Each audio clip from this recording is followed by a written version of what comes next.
In the early stages of story development, there's much talk about story structure.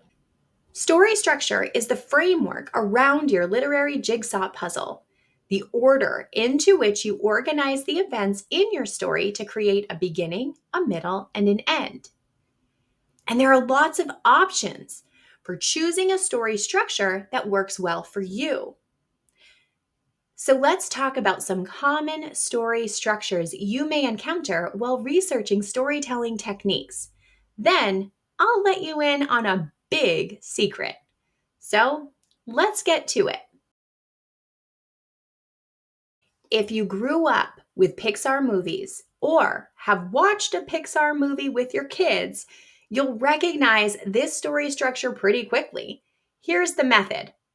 Once upon a time, where you set up the before, and every day where you detail the hero's daily routine. But one day, something changes and forces the hero off their routine.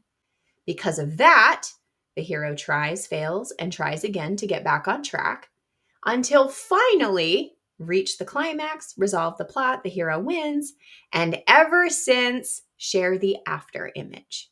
Pixar's story spine works well, especially if you're still working through your major story concept, because it forces you to get from beginning to the end to actually write the spine. If you follow this exercise, you'll end up with a summary paragraph of your entire story, which is pretty neat. Who doesn't like some drama, eh? Freytags Pyramid is a story structure designed around drama and tragedy. While novelist Gustav Freytag developed the pyramid in the 19th century, Freytag's pyramid is a name given to a five-act structure that's been around for millennia. Seriously, all the way back to Chaucer and before.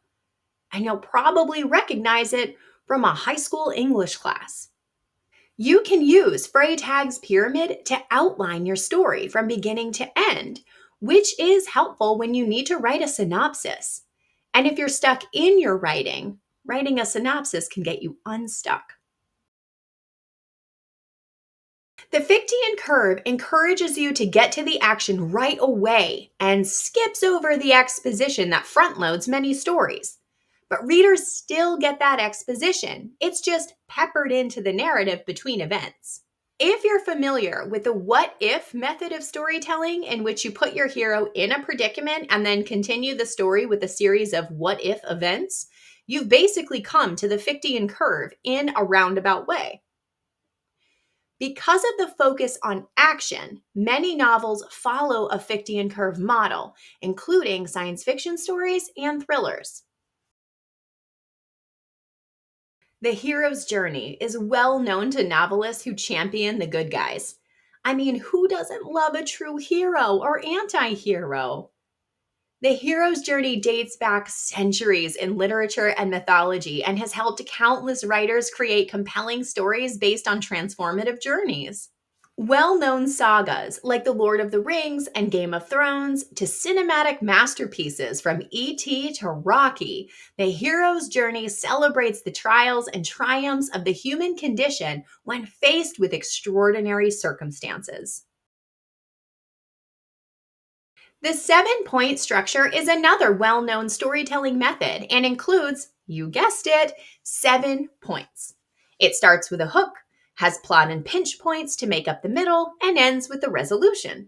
At this point in the video, these concepts are likely familiar to you, and the 7 point structure closely resembles Freytag's pyramid, but adds titles for two more of the vertices connecting story parts.